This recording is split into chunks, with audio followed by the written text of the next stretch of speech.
नवी मुंबईतील ठाणे बेलापूर औद्योगिक क्षेत्रातील तब्बल 4,500 कंपन्यांना युद्धाच्या पार्श्वभूमीवर मोठा फटका बसला आहे.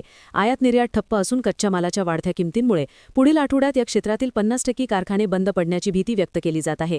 यामुळे नवी मुंबईतील 10 लाख कामगारांना उपासमारीचा धोका निर्माण होऊ शकतो, असा इशारा स्मॉल स्केल इंडस्ट्री असोसिएशनने दिला आहे.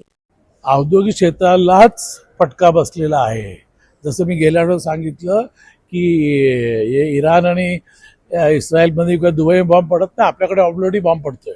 कारण आपल्याला इंडस्ट्रीवर मोठा परिणाम झालेला आहे, म्हणजे नेगेटिव्ह झालेला आहे आम्ही लोक. कारण मटेरियलचे भाव वाढले, गॅस मिळत नाही आणि बाकी जे पण फॅब्रिकेशनचे जसे कटिंग व्हील आहे, ग्राइंडिंग व्हील आहे, जेवढे आहे प्लास्टिकचे आयटम्स आहे, सगळे महाग झालेले आहेत.